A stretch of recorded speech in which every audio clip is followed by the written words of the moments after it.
Hey guys, I wanted to show this old home here to Christina. My grandmother used to live here for years, probably about 9 years, I guess. Uh, and there's some stories behind this old home. I'm gonna tell you guys about.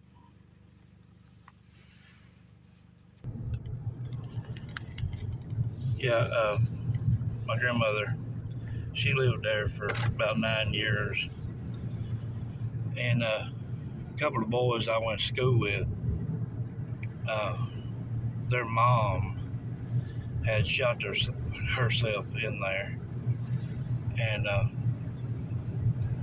was just happened to be on the bus that morning that picked them up, and it was a sad deal. Um, Shot herself in the stomach, uh, and there's also I've heard that back I think in the 70s there was a child on a tricycle at the end of that driveway, and a drunk had come along and hit it. So that's terrible as well.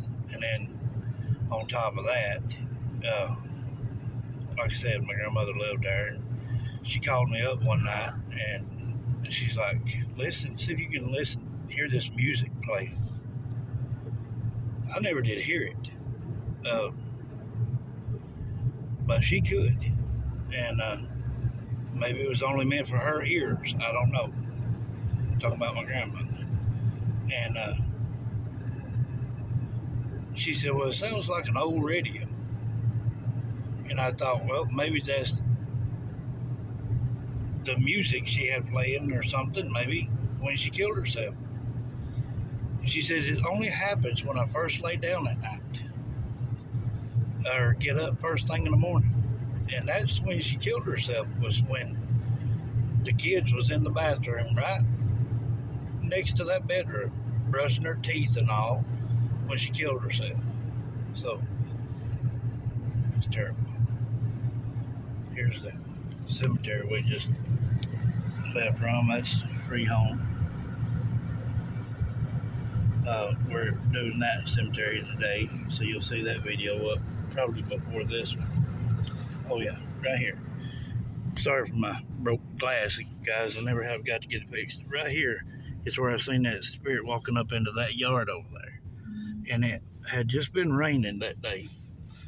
And anyway, what had happened was he was walking catty cornered, and if you look right back up here behind these uh, things, it's trailers right here on that hill back there. There's a cross back there, and they used to be a salt mill back there. And what had happened was one night they were working pretty late, and it come up a cloud, and lightning struck a box of dynamite and killed all them boys. And I had never even heard anything about it. This was back probably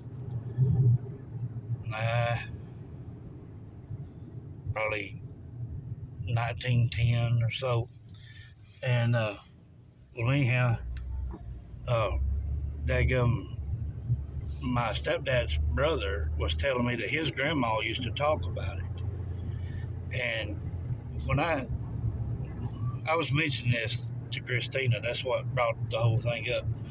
My grandmother's place back there, I was leaving coming the same way we're going now, and it was just a little light mist of rain. If it hadn't been for that little light mist, I would have never seen the outline of that guy walking across the road. But he had a vest on and a hat on. And, well, next day I went back to Mama's, and I drove back this way, and I was looking in the angle that he had walked from. And sure enough, up there in the edge of them woods up there, there's a big old cross, big old hot cross up there. And that's where Terry said his grandma said that's where that happened at. And I thought it was just neat. to be able to see that and get some history behind it. Because everybody's got a story to tell, and perhaps just me seeing that day and bringing it out like I am, putting it out to the people.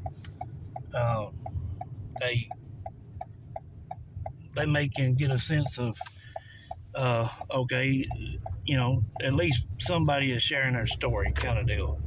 We're not just forgotten, kind of deal. And that happens a lot. I've seen people take and bury their loved one and not come back for years. That's just not right. But anyway, we was on that road, so I thought I would take Christina to it and show her and tell her the story behind it and everything that's happened on that road that I know of so far. These roads here, they've been a lot of stuff happen, but that's just one of the roads.